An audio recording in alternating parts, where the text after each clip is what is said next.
You are welcome to an interesting episode of the Breakthrough Show. Today we have with us Dr. Hassan Ayariga, who is the founder and also the flag bearer of the All People's Congress.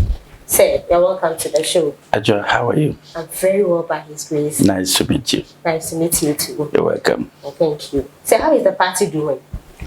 I just returned from a trip. The party is doing well. We are working on starting our campaign in June, first week of June, to move to Boku in the Upper East region.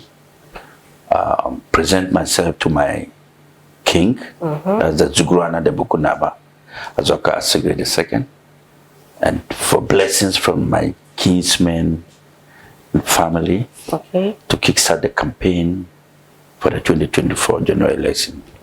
And so far we put a lot of things in place: the activities, the planning, the committees, the media, the security, and everybody that will give us the helping hand to move around and to be able to campaign peacefully and effectively. So we are on course. We are on course. So very soon you will be seeing the activities of the APC around the country. And our policies, already we've outlined a lot of policies for the 2024 general election. I'm sure if you are following the APC page or Hassan Ayariga's page, you will see a lot of them on those platforms. I just saw you on TikTok though. Yeah. That's and I see you are doing marvelously well. Thank you very much. Thank you very much. So, sir, can you tell us a bit about yourself, your childhood memories? How was life for you when you were growing up? And then where do you hail from? A little bit about your mom and dad. Actually, I'm 51 years old, born 4th September. I'm a September born 1972. I was born in Boku in the Upper East region. That's where my parents come from. And growing up as a young man, I traveled to so many places.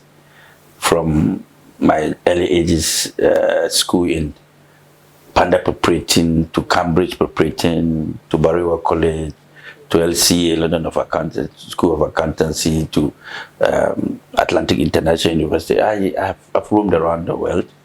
And I come from a political family. My father was the MP of the PNP in 1979. Then it means life was very rosy for you during your childhood. You had the golden spoon in your mouth already. Yes, because my father was a banker. From being a banker, he became a member of parliament. From there, he became one of the biggest contractors in the Upper East until he passed on. He had a lot of help. He has done a lot, given a lot of help to a lot of people, and we are benefiting from that. We are benefiting from the helping hand our parents have given to many people. And that is why when my brother became the parliamentary candidate of the NDC, he won it easily. He won the seat. Till now, he's still the MP for the Boku Central. So growing up as a young man, it was an interesting thing to come up from the Upper East region, where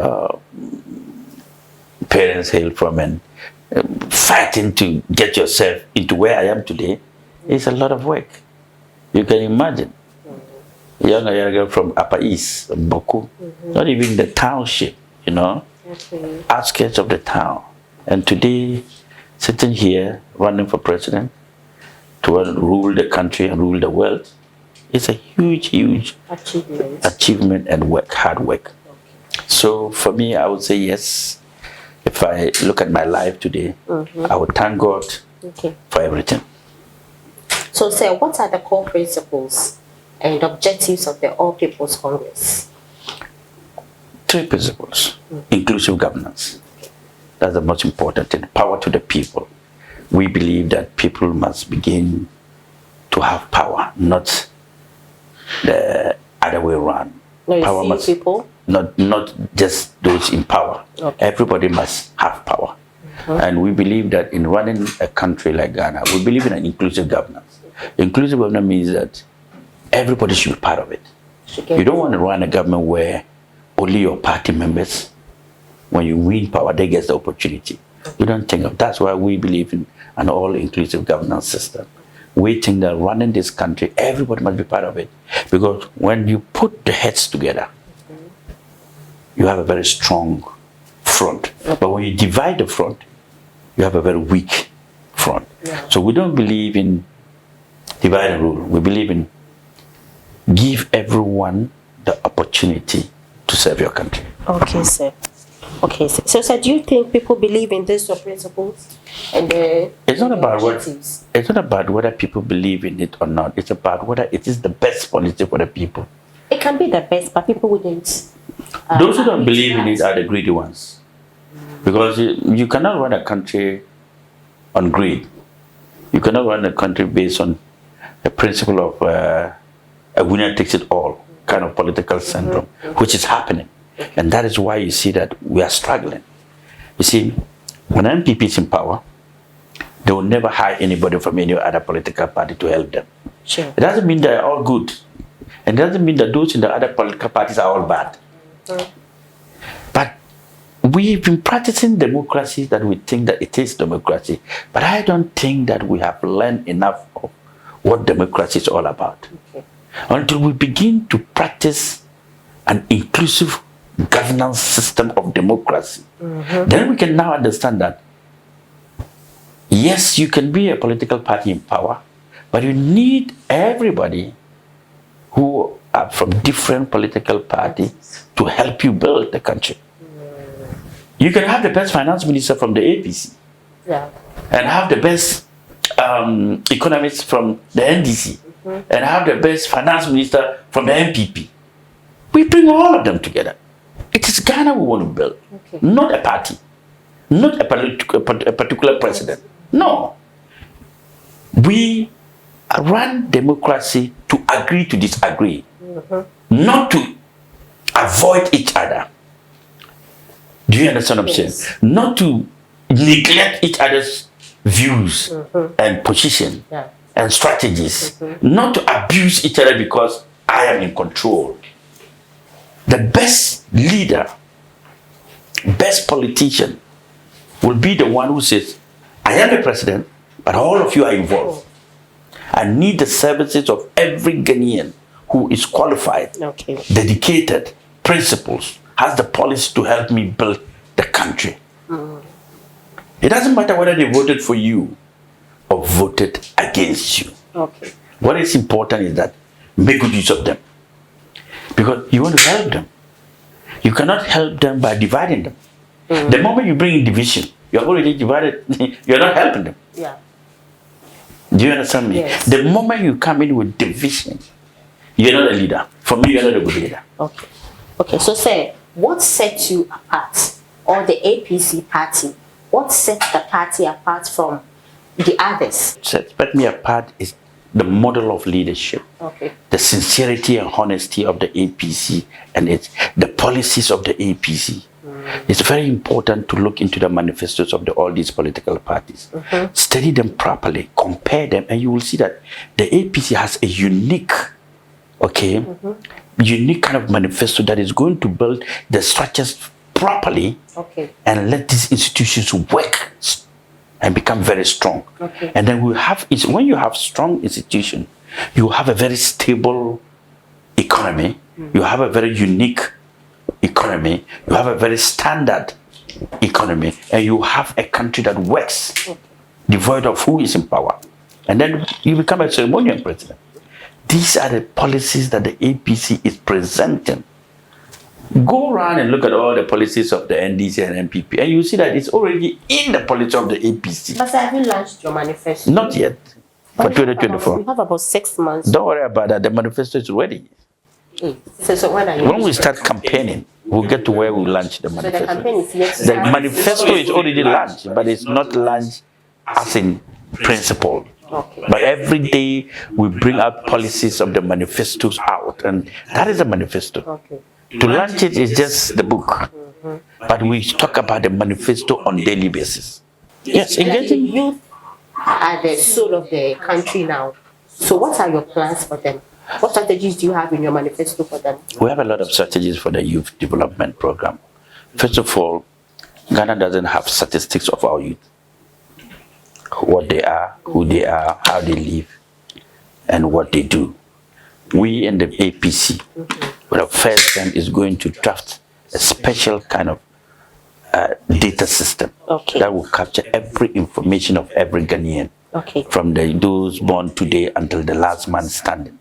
This is to give us a perfect picture of every Ghanaian, and then we now synchronize it with our policies to know that, okay, if we have huge youth unemployment, what is the way forward? So we now have a national development plan, which will now integrate this national development plan into the population of people and the statistics that we have. Having this national development plan, you will then see that every category of our institutions will have a plan. So students who are in school, who come out without jobs, we will put up strategies and policies for them. That before they come out of schools, they are already engaged. Those of them who go into the military will have enrollment whilst in their third year. Those who go to the police will synchronize them while they are in third year. Those who go to the other institutions will be given the policies and the programs and the opportunity to know that after the third year, fourth year of school, this is where I'm going. And then we have another policy we call the Graduate Financing Project, where we will give them enough resources that those who have policies, projects that they want to enroll when they come out of school and do not have finances, we will keep those students and give them finances to be able to build their own capacity, their businesses, without becoming a burden to society. If we don't tackle them from that angle, they come out and become a problem. So we have to tackle them right from the root cause, where they are coming up, to make sure that they become entrepreneurs, businessmen, stakeholders, and when they come out of school, they are creating jobs for those who are outside, who didn't get that opportunity. So they become now business owners, creating businesses, creating opportunities for their seniors who did not get the opportunity to meet our government, now to be employed. But the current government is doing such things. It's creating opportunities for the youth. What are they doing? The YEA, the NAPCO, and the others. Have you seen any NAPCO students anymore? They haven't been paid and they're all running around the whole country crying for their salaries. The NAPCO is now a useless, a model. We are putting institutions that will be strong, stable, sustainable, and everybody will benefit. If I have a policy where students come, those who are in school, gets a quota of the military, the police, the immigration, the fire service to join. This quota will continue for life. It doesn't matter whether Hassan Ayariga is there or not. It's a policy that we want to engage some of our students to become such kind of institutions, to be part of those kind of institutions. You cannot start it and say that it has ended. It cannot end. For us in the APC, we have a policy called Graduate Financing Project. The Graduate Financing Project is designed to allow graduates who have their projects, when they come out of school, they are given support, financial support, to be able to build their future. Because in actual sense, I don't want to train a child or a graduate who becomes a burden to me as president. Currently, our graduates are a burden to society. And that is the problem. So we have to either change the curriculum of education or change policies that will not make them burden to society, but become productive to society. And that is why we have several policies that we intend to roll to make this youth vibrant, educative, productive, and interesting. And one of such policies, like I said, the Graduate Financing Project, we also have a quota, institutional quotas that we intend to roll out for graduates. So those of them who want to join the military, even at year 3, we will be giving quota for some people to be rolled into the military, some people to be rolled into the immigration, because under my tenure, the standard of entry into any institution will be first degree. So I'm not going to take anybody who is not educated to be any member of any national institution, security institutions. You get what I mean? Because we have failed. We call those institutions job for the boys. You cannot put non-educated people to be running the office of national security. I mean, how are they going to coordinate your security analysis? So we have to change a whole lot of systems. Then those in the informal sector, we have to find a way of integrating them, putting them into skill training. Okay. We have designed another policy called the skill entrepreneurship training. This training is to allow those who are not educated, who are not gone through any kind of formal education, to have this kind of entrepreneurs training. Okay. To train, yes, to train them and put them back into the system. Everybody must be productive and not independent. So under my system, no child of Ghanaian or no person living in Ghana will be a burden to another person. So, sir, how are you going to fund all of these projects? What do you mean by how am I going to fund and put projects? These are projects that do not need so much funding. To educate people, you don't need so much to educate people. We have those resources, but we mismanage those resources. Corruption with those resources, wastage. If we're able to put up the resources that we make in this country and channel it to even education, the next future generation will be better off. But sir, we are in this country where we are told that the meat or the national cake has been shared already. So we don't even have enough money as a country. So how are you going to do it? When you say the national fund has been shared already, Ghana generates a lot of income through taxes, through many ways. Are you getting what I'm saying? Yes. Those taxes and income generated funds are still available for Ghana. It's that when politicians get into power, they misuse it. They are corrupt, they borrow, they corrupt. Under my leadership, all these funds will be channeled to the best of its usage and not be wasted on unnecessary budgetary wastage. Okay. So we'll put them into proper use. We'll make sure that internal generated funds are being put into the proper. Our budget will not be constrained. I don't want a budget that will constrain the Ghanaian people. I will cut my quota according to my size. I don't need a budget that will give me a headache. I need to be realistic in my budgetary allocations and finances. Okay. While Ghana is so on IMF? We don't need to go to IMF. We don't need to go to IMF. IMF is a policy of design to Ghanaians. I think Ghanaians go to IMF just to continue to feel like they needed to waste for wastage. What do you go to IMF for? Yes, of course. Look, let me take you for example. We have almost 17 mineral resources in this country. Diamond, bauxite, gold, timber, oil, manganese. You can mention them. What do we do with proceeds from all these resources? Are you with me? We tax everything in this country. What would you do with income from taxation? Tell me. The customs and preventive services at the port alone. Today, if you want to clear a vehicle, you have to pay over 200,000 Ghana cedis to clear one vehicle. What do we use those monies for? Because I don't see any project that government is funding. Government cannot pay salaries. Government cannot pay nursing and trainee allowances. Government cannot pay teachers allowances. Government cannot pay... I mean, government doesn't pay anything, but government is still broke and in crisis. Yet the income we get, we still borrow, even we borrow and we still get broke. So what do we do with the money? The question is mismanagement, wastage and corruption. We will continue to go, if there's a third IMF called IMF 1, we'll go to IMF 1 and continue to go IMF 2 and we'll never be satisfied because we're wasting the resources. And nobody is getting these people to pay for the things they are doing. How will you fight corruption? Very easy. And people will go to hell for others to go to heaven. And where would the hell be? Hell on earth. Hell on earth. Some people go to hell. How? Look, anybody who is corrupt under my leadership, whether minister, DCE, company director, private sector, public sector, you will go to hell.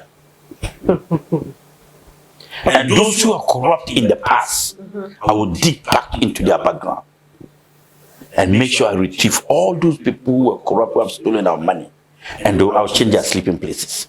So what is the hell you are talking about? Is it a prison? Sleeping place. Okay. Because I'm going to, initially I told you that I'm going to have a national data system. Yeah. And that national data system will help me do the check and balances of people who are corrupt. Everybody's, you see, I'm going to start by registering everybody's assets and properties, bank details, every information about you. Is it for the government officials? Everybody in Ghana. Every Ghanaian. So that will be huge data. But that is what we need. You see yourself, you are not even happy that I'm bringing the new policy. The data helps us to resolve the problems. When we don't have data, then that's a big problem. It is better to have huge data and small problem than to have big problems and no data. Because the collection of data gives us a unique identification of everybody and every unique information of every Ghanaian. So those who are corrupt, it will show. Because if you, Ajua, your salary is 10,000 Ghana cedis, and through the data, through the system, we see that your account, you have 1 million Ghana cedis. You have to come and account how you got the 1 million. But Ajua, other businesses, how it will show. Whatever you do will show. If you will run anything, whatever you run, it will show. If you can be doing telecom business, MTN business, or hairdressing, whatever you do, every information of you is registered inside. So every money that comes into your account will be recorded. Where it is coming from will be seen, will be tracked. So you cannot have money that we don't know where it's coming from. So say, how will you be tracking all of this information? The data. The data. Because if I register you under the system, Ajua, I'll have your telephone number, facial recognition, your house address, the number of your car plate, the number of cars you have, the number of houses you have, the number of children you have. Everything that you have will be collected. So any information of you going wayward will be noticed. We will notice, because it can never happen. If you get 10 CDs into your account, it will show. Because we have the details of your accounts. Every account that you open up. I'll be using Momo. Whether you do Momo or whatever, the transaction is going to leave somebody's account to yours. And when it's leaving that person's account, it's being tracked to come to your account. So corruption will be the thing of the past. After putting up this data and this system, there won't be corruption anymore. But don't you think people will fight you for this policy? But when you don't do things, people don't fight you. When you sit down and sleep, don't people fight you? When you do nothing, don't people fight you? When you don't have a job, don't people fight you? So if it is for me to put up this policy, I'm policing you. It's a policing kind of governance system. And I don't mind anybody. You can't fight me. You joke with me, you go to, I'll change your sleeping place. The system will change your sleeping place for you. So now let's talk about the economic conditions of Ghanaians. How will you lessen the burden of the Ghanaians and improve upon their living conditions now? And then how are you going to have good strategies and policies that will help business to grow and then also produce and employ a lot of people? Because currently a lot of businesses are closing down. And we have even international businesses leaving the country. Yes, because we're not producing, we're not manufacturing, we're not industrializing. And all we do, we import. We're a dependent nation. A country that depends on other nations is a weak economy. A country that sleeps more than it works is a weak economy. And we sleep more than we work. We want to have luxury when we don't want to work. Ghana imports over $1.3 billion of rice every year. Meanwhile, we have the farmland that we can produce and farm rice. Ghana imports over $700 million of cooking oil every year. We have so many things that we can use to do oil. Shea butter, cocoa, cacao, what do you call it, granules, what do you call it, soya bean. So many of them we can use to do oil. But yet we avoid these things and we import oil. We spend over $500 to $600 million importing tomatoes and canned tomatoes. But say, the factories that we create. I am coming. I'm answering your questions. You want to know how we're going to create jobs. How these factories will not close down. when we channel all these things that I'm telling you into production, the economy will boom. Okay. We will be creating a lot of jobs. Our city will stabilize. We will stop importing and become a sustainable economy. This country does not produce anything. And because our leaders do not have vision and do not implement policies they even say, when they do have, they don't implement them, we're suffering. The Bible tells the lack of knowledge, my people what? Perish. So we do not have to wait for anybody to produce for us to go and buy. Okay. We're importing too much. And because we're import-dependent nation, we don't create jobs. Nobody takes us serious. Look, upon all the things we have, it's gone to the whites, it's gone to other people. So our gold is in the hands of foreigners. Okay. Diamond in the hands of foreigners. Bauxite in the hands of foreigners. Manganese in the hands of cocoa in that. What is it that the Ghanaian citizen can hit his chest and say, this is ours? And they repatriate all these profits back to their countries. And we are slaves in our own country. Are we not in the 21st century? Yeah. Is it that the Ghanaian man cannot manage his own affairs? I say there's one issue in the country, the problem of maintenance culture. We have had industries and factories being set up by various governments, but they are not working. Because the government themselves are not monitoring and making sure that they punish people who do the wrong thing. Hey. We don't monitor. Yes. If I put my money into a business venture, the first thing I'll do is I'll put a monitoring and evaluation tools to make sure that I monitor and evaluate how my profit margin is and how the production. But because it's government, it's not my father's job. Yeah. Government officials go there and steal the money. So it breaks down. Look at Commander Sugar. It's been produced, it's been built, but there's no raw materials. All these Agenda 111, Agenda, whatever they call them, what do you call, one district, one factories. They build factories just because of the promises they've made to people. But these factories are not, in reality, are not working. So it's a promise to lure people to vote and a habit to desert it after winning elections. Okay. And I will go back from Nkrumah's time to monitor every factory that has been abandoned.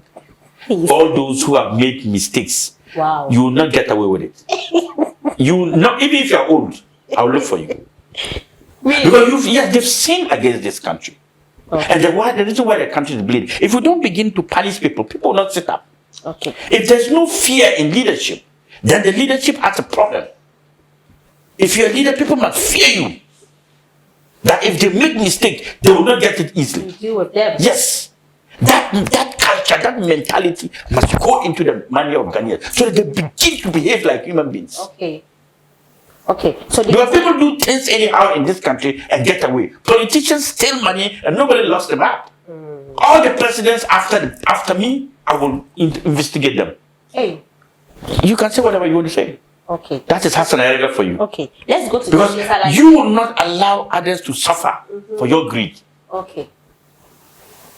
Did you see how they've arrested the president of Senegal? No president should think that if I become president, you can be so corrupt or minister and you walk away. Pray hard, I don't become president. Just pray. If you sound like this, people would vote for you. They shouldn't vote for me. Then they will not get the best government. Huh? Yeah. Yes, they won't get the best government. Because we want people to be human in their daily activities. We want people to rest. Look, when a country laws are broken, that country is doomed.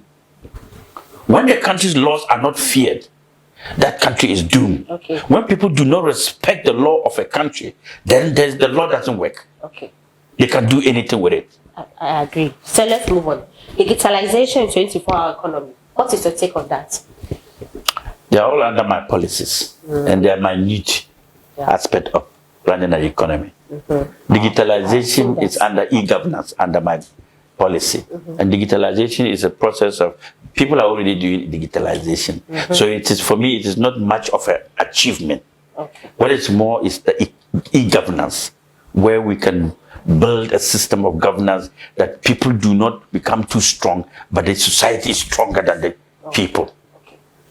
You understand what I'm saying? Yes. That is the main purpose of e-governance. But this government is doing more of e-stars, like digitalization of the government agencies, government bodies. Everything is almost e-commerce, e-banking. You know the meaning of e? Electronic. Yes, so we are living in the 21st century where, whether you like it or not, everything is e. Okay. It is not the doing of the government. It's the system that is accepting it, moving. Okay. So it is not a serious policy for you to say digitalization. So everything is. That's what I'm saying. It's under the e-governance.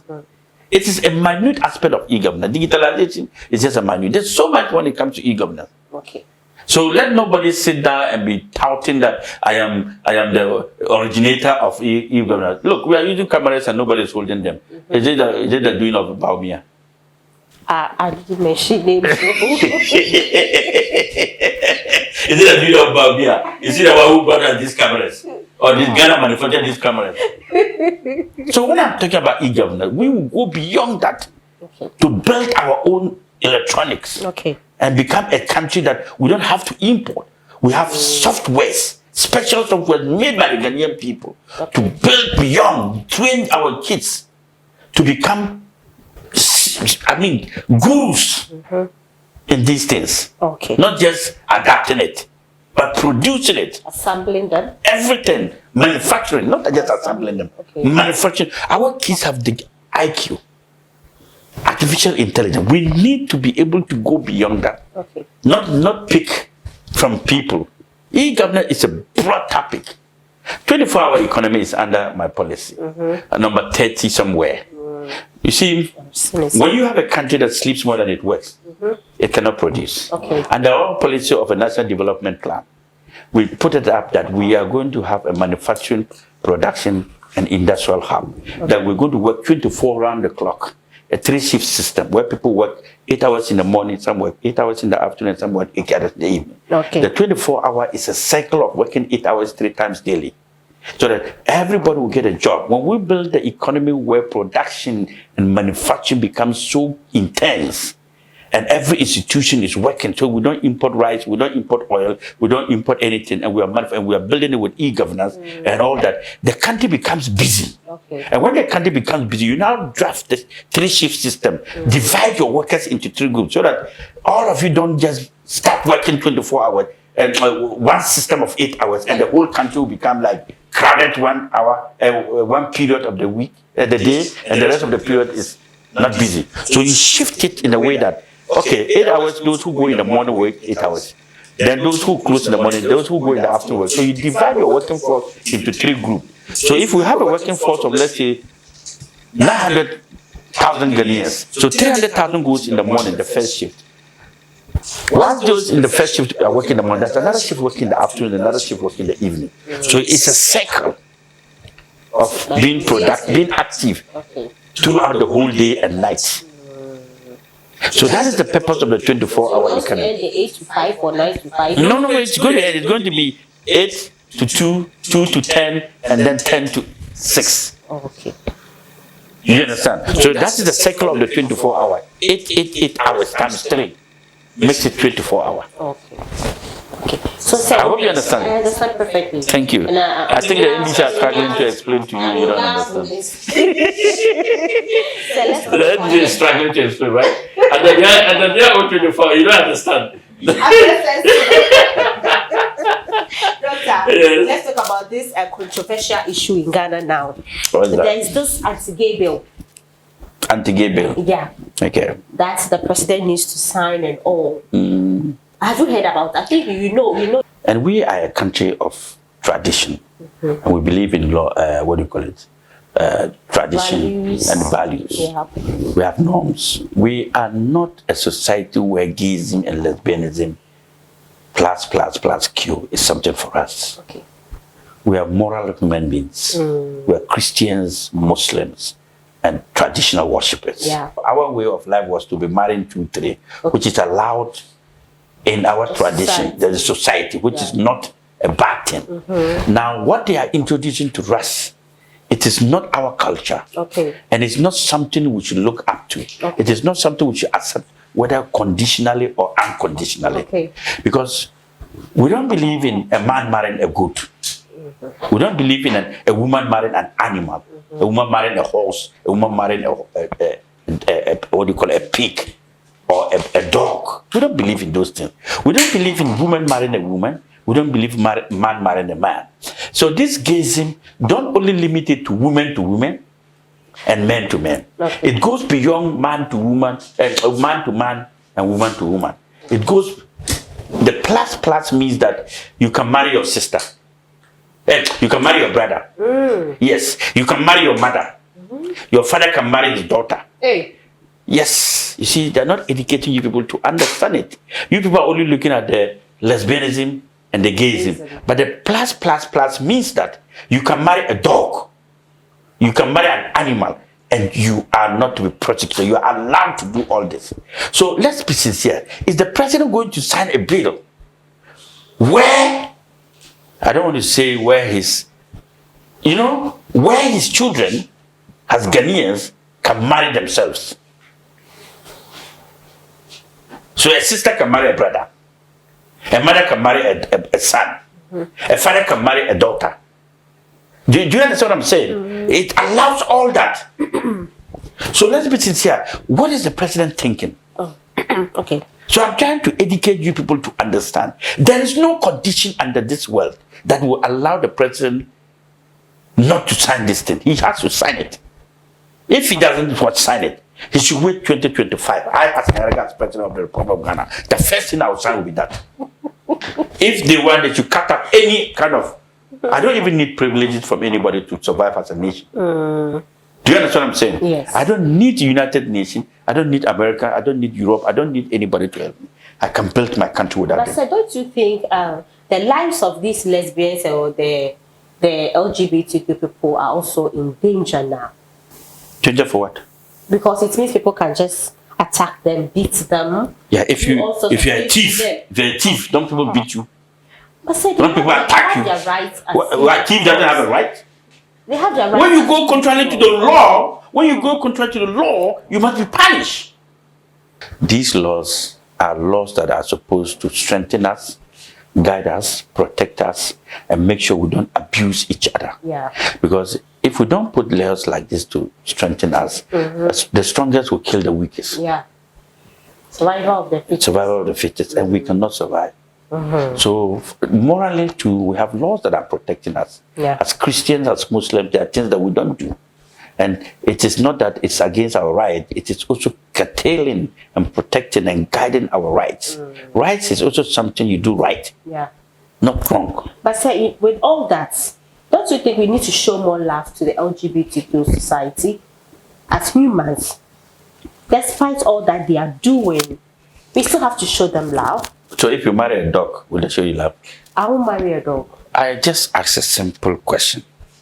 Should we show you love if somebody marries a dog? I don't think maybe you can get to that level. But that's the purpose. That's the meaning. See, what you don't understand is not about gayism and lesbianism.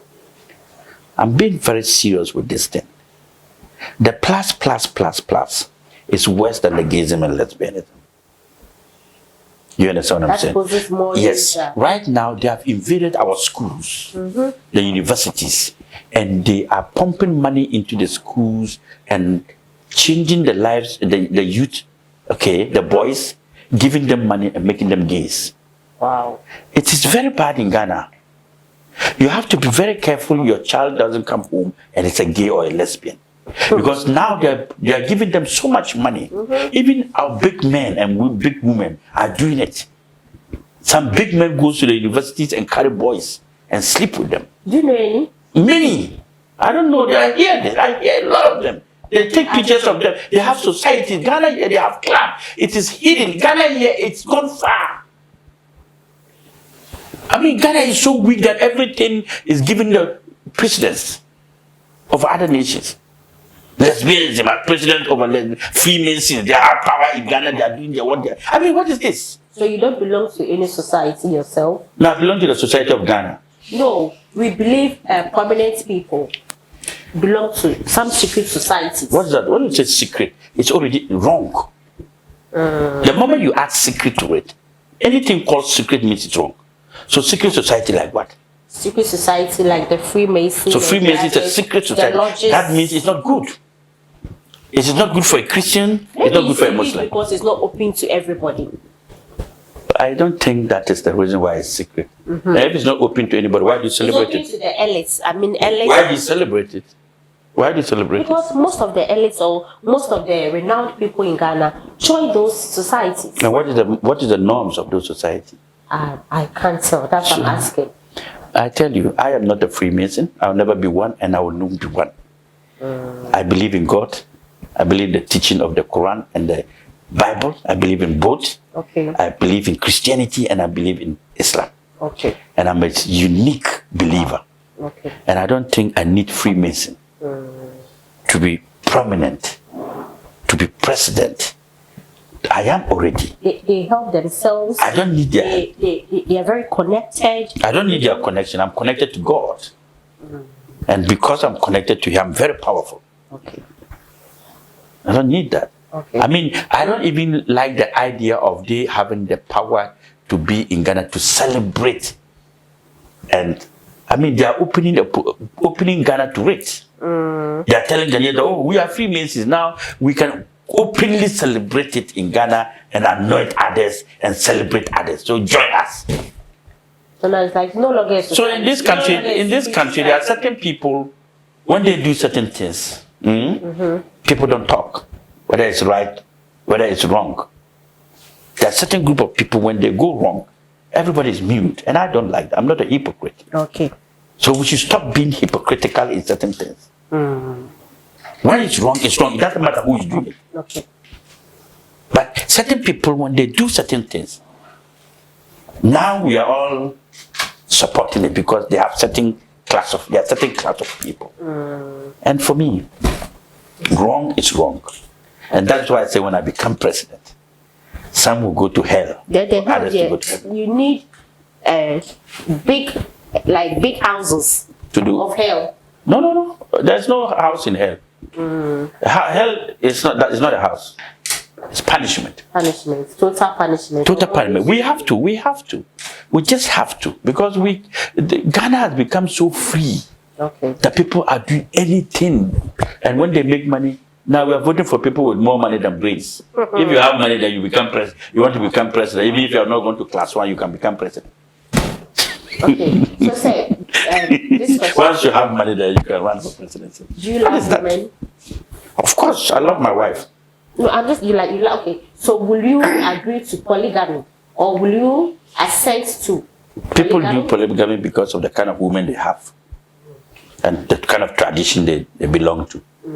The Muslim do polygamy because the Quran permits them to marry 4 and not go around chasing women and girls. Or so they say, in order for you not to cause idolatry, have one woman. If you are not satisfied, have another one. If you are not satisfied, only you have the means. If only you and treat them well equally too. Not only the means, but treat them equally. Okay. Until the 4th wife. You understand what I'm saying? But it also allows you to marry one wife too. If you are satisfied with her and happy with her, you don't need to. Because there's a condition attached to marrying 4 wives. Yes. And that condition says that if you are not satisfied and you have the means and you treat them equally, you can add. But it didn't say you by force you have to add as a Muslim. Okay. Do you understand what I'm saying? Yeah. Thank you. Okay. So please say, last question about one problem that you faced in life that nearly destroyed your entire life. You know, at a point, people face problems.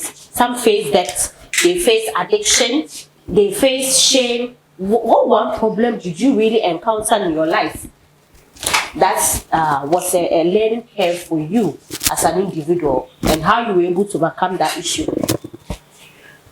COVID. Okay. COVID-19. You had it. I had it. And you nearly died. I was gone. I came back. God brought me back. And God brought me back. I had COVID. When I got COVID, I had 96 of my lungs destroyed. Due to COVID? Due to COVID, I had 4% left. And the doctors said that I was not going to survive. But God, in His own wisdom, that I could see gates opening. Then you saw death. I could see, death. Yes, I could see a gate open. And then when I pray and pray, the gate will close. I was see my spirit here, whilst I'm lying here. Wow. I will pray and ask myself, why am I double? Because I see me standing here. At the same time, I look at myself and I'm here. Then I see myself, I see a gate open. So I'll pray and pray and pray and pray. Then the gate will close. Then I'll see myself as one. It happened like 3 times or 2 times, I don't know. Wow. That is what. So at that period, were you conscious of yourself? Yes. I was with oxygen for 17 days. Wow. And then the doctor said I would stay in the hospital for 6 months. And I'll be on oxygen for 6 months. And I'll go home with an oxygen cylinder. That's how they're going to send me home. That will aid you in breathing? Yes. The miracle of God. The man who serves God never lack. Yeah. The man who serves God will never lack. Doctors did not believe that I became well at 21 days. After 21 days. Like you were strong. That's 17 days. 17 days I could not breathe. I was using oxygen. The 18th day, the oxygen was coming out slowly, and I could breathe. 19 days I could walk. Wow. I couldn't walk. 21 days I was back to normal. 3 weeks. And they praised the Lord. And I thank the doctors in Ayama and this hospital. Whoever built this hospital, may the good Lord continue to bless him, give him long life and good health. Amen. And that hospital was what actually, by the grace of God, brought me back to life. Nobody knows about this story. Not many people know about this story. So this is something that I will tell you. All my life, I've never gone through anything like that. My wife broke down. My kids broke down. Oh, maybe I died and came back. I don't know. But the doctors told me, Ayariga, we want to be honest with you. We considered you dead. But there is something you are doing out there that you have not finished. And God wants you to go back. If not, nobody has survived this in this hospital. I'll be lying in the hospital and they'll be taking dead bodies out. And I'll be lying, breathing, trying to breathe. They said, no, we can't believe you. We can't believe that medically we have ruled you out. But God is over. But so there is something, unfinished business God wants you to do. God has an unfinished contract for you. And that is why I always thank him. And I tell him, whatever you want me to do for you, praise the Lord. Hallelujah. Mashallah, I'm ready to do anything. I'm willing. I'm ready to give my life to you for anything. So me, I am point blank person. If God makes me the president of this country will be blessed. I'm a blessing to this country, but Ghanaians don't know. Why do you say they don't know? They don't know. They don't know the value of us. What I am going to do to help this country build, if Ghanaians know, they will not waste their time voting NDC and MPP. And I'm very serious about this. So what do you tell Ghanaians? I don't want to be president 2 times. Okay. What do you want to tell Ghanaians? That's what I'm telling them. All I'm telling them is that this is the country we all love.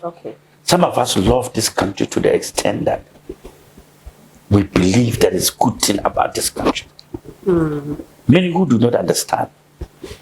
Those you vote for are not people who love this country. There are people who take away from this country.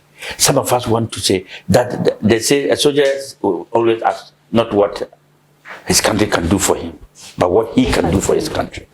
I am a soldier. I am a builder. I'm a patriotic citizen dedicated to help build my nation. I am not just a politician. I'm a statesman. And not giving the nod. Within 1 term, within the first, second year, Ghanaians will see that, yes, look, people are doing it. Kagame did it. Senegalese guy is doing it. Some of us have that passion to build our country. I don't need money for anything. I'm okay. I'm fine. I'm so fine for what God has given me. But when I turn around and see the way people are suffering, and see where people are mismanaging our country, see where people are stealing the money from the poor, making us suffer, then I ask myself, are we human beings? I say, what did the black man do? What did the black man do at all? What is the essence of the black man? Why? We have become beggars in a country where we are rich. A society where we are very rich. Our children are suffering. Our mothers are dying because of common medication, malaria, fever. Children are dying because of sickness. I mean, people don't die anymore because of these small things. Yeah. So let's talk about women. Women empowerment. Is it important to you? Very important. Okay. They are the mother of the society. And when they are properly taken care of and they are happy, you see, joy and happiness and, let me say, blessings comes from motherhood and fatherhood. Okay. When you treat your country well, the country is blessed. When you are wicked, you have a very bad spirit, the country will suffer. Because your spirit rules the country. So if you see any country where the people are suffering, the leader has a bad heart. Okay. And a bad spirit. Spiritually, he's not fit to rule. They did wuru and he became president. Okay. So let's talk about your businesses. Apart from you being an APC founder at Flagbearer, what business are you into? I do a lot of businesses. Okay. I do investments. I do so many things. Okay. Do you think G business in Ghana is hell? The city is making Ghanaians businessmen poorer. The dollar against the cedi is now making many Ghanaian businessmen poorer. Okay. Politicians are starting dollars in their homes. So how did you know that? Businessmen are buying dollars and keeping in their homes, thinking that it's value for money. It is not value for money. It's distraction to your money. Oh, okay. Because if we think that when we buy the dollar and keep, it will right for us to make profit. No, you buying the dollar is what is destroying your money. Because you are supposed to be rich as a dollar man in this country. But you have decided to stupidly, let me use this word, I'm very upset, stupidly think that I'll buy the dollar too much and keep. Anytime the dollar goes up, I can sell. By buying the dollar, you are making yours useless.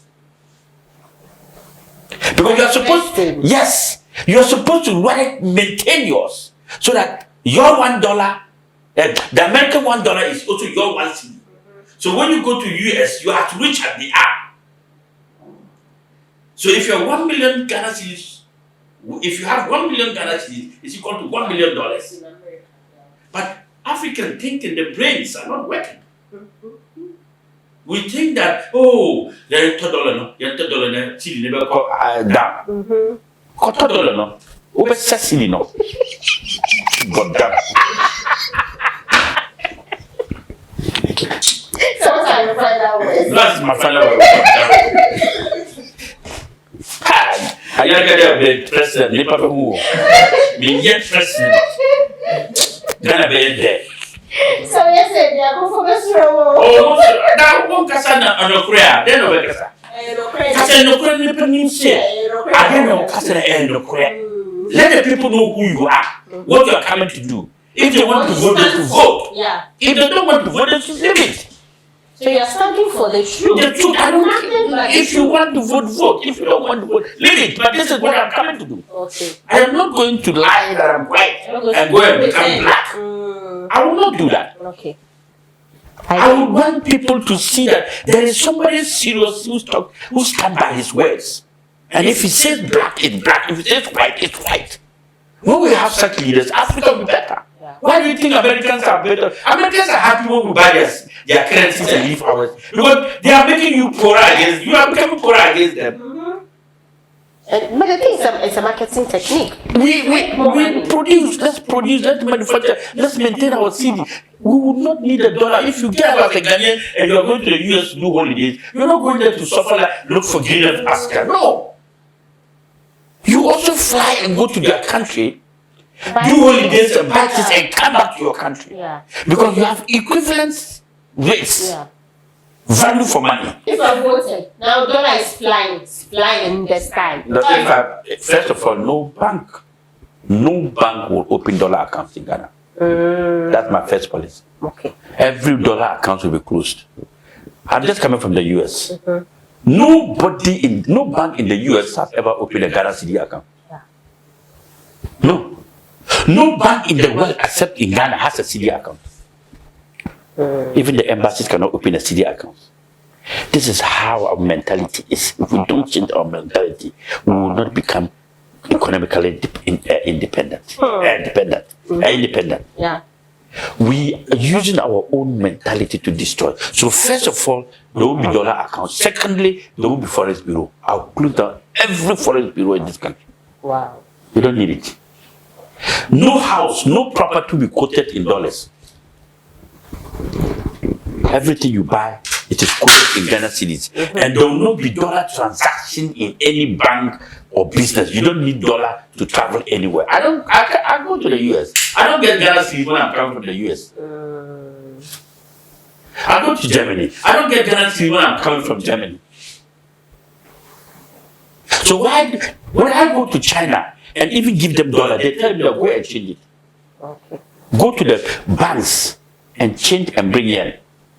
They don't want the cedis. They don't want the dollar. Why are we Africans leaving our own and adoring others? So there are so many policies I'll put in place that the dollar will become so useless in my country. Okay. And when you are coming to Ghana, you come with your ATM card. As a visitor, when you come and put clock, you can buy and go. Okay. If you come, your accounts, because we have a data system that I'm going to create, that everything is integrated. Okay. So you come to Ghana, you have an account in the US, you want to remove 10,000 Ghana cedis, you go into the Ghana bank, and then they will make the equivalent of 10,000 Ghana cedis into a dollar and take the money and put it in our reserves. The dollars will only be at the reserves, not releasing it to people. You understand what I'm saying? Yes. So you don't need it. If I go to the US, to the bank, I go there with my card. When I cash money, it deducts from my CD accounts. Okay. That's what I was doing. So whatever I want to buy, I use my debit card, my MasterCard. I don't use credit card, and then I buy, and then it will debit my accounts here in Ghana. If I want to cash money, I put my card, I will draw $1,000 or $2,000. It will debit my accounts in cedis. Okay. It doesn't give me cedis over there. So the same thing should also happen. That when an American or a European comes into Ghana, he doesn't need to bring dollars or something. He just go into the ATM, cash it with cedis, and the equivalent will balance. Okay. Okay. And when you want to buy a house, we'll sell it to you in cedis. Okay. So you see that the cedis will start gaining power and we're becoming richer, not poorer. Now we are becoming poorer by our own making. Every Ghanaian, every day, look, we are losing more than $10 billion every year. The value. Businessmen are losing over 10 billion every year because of the exchange rate. And Ghana itself is losing more than 100 billion because your currency is depreciating very badly. So your purchasing power is reducing. Yeah. As a nation, as a businessman, you cannot purchase with the money you have. So if Ghana wants to buy buses, they have to buy more dollar in order to buy the buses. If Ghana government wants to buy anything, they have to buy more dollars of it to get it. Because why? The purchasing power is reducing. Okay. Because the city is depreciating every day. What's the final word? The final word is that, to be very honest, we need to change the leadership of this country. It's not about leaving MPP and going back to NDC because MPP has failed us. Okay. It's that both parties have failed us. And as a country, we need to make change. And the kind of change that we need to do is not a change where we are recycling the NDC or the MPP, maintaining the MPP. It's a change where we have to move, a paradigm shift, where we have to bring in Hassan Ayariga. Okay. Or any other party, I don't mind, to take over and let's see how things will be better, so that we would know whether it's the behavior of the black man or it's a leadership crisis. I think it's a leadership crisis. I think certain groups of people put themselves, NDC, sponsor themselves and win elections and share the country to them. Another group of people put themselves as MPP, dupe the country. Why are they fighting for this power? Look at the amount of money they are investing in campaign. If they invest that kind of money in nation building, they'll vote them automatically. The amount of money we spend running campaign by these two parties, if they use that money into developing Ghana, they don't need to go around chasing for votes. Okay. The votes will come automatically. Okay. But we spend more money in running campaigns than in building Ghana. We borrow money and we steal the ones used for the development than the one we're going to use to develop. So if they borrow $100 million, they steal $90 million for themselves and use $10 million. And nobody is being arrested. Nobody is being prosecuted. And the country is still, look at the way people are suffering. My dear, you look rich, but people are suffering. You look okay, people are suffering. Look, people cannot eat 3 square meals now. People cannot buy food for their children. People cannot enter trotro 3 times daily or transport themselves. Now they have to find a way of transporting themselves, one, walking another distance, and transporting themselves the second. Economic situations are bad. People's homes, they can't buy electricity. They can't pay for gas to cook food. You understand? They can't buy stock food. That is why when COVID came, we could not close the lockdown for more than 3 weeks. And people rushed out. So assuming another pandemic comes, what are we doing? But the pandemic that we are having now is worse than COVID. Because it's a poverty pandemic where people are dying on a daily basis. Nobody knows. Due to poverty. Yes! Hunger and poverty. What do you mean? Well, people who can laugh. Why can they laugh? Hunger!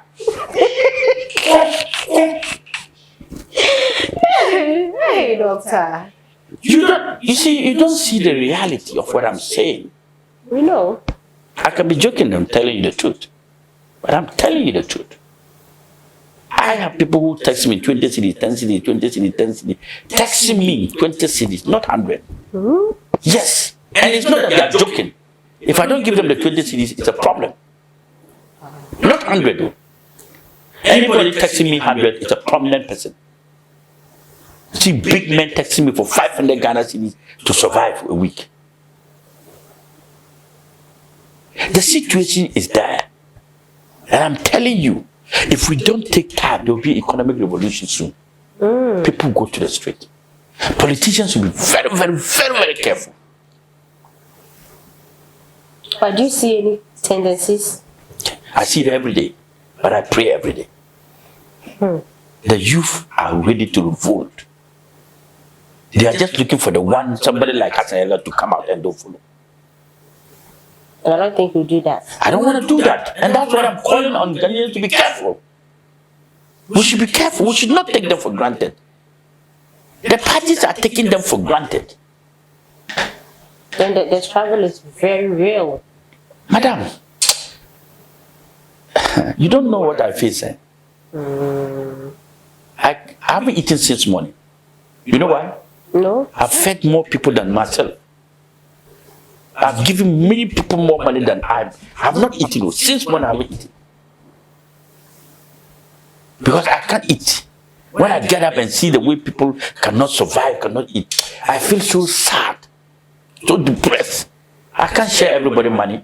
But I feel their pain. Like a father who cannot feed his children.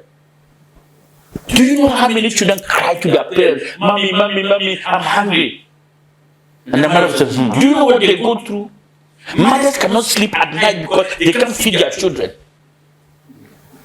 Fathers cannot go home because they cannot feed their families. This is the Ghana we know. What is wrong with us? Why are we taking the people for granted? Why? People are really suffering. You don't know what people are going through. No, we know. Even Ghana has become 10 cities, 15 cities. People so Ghana eat without sugar.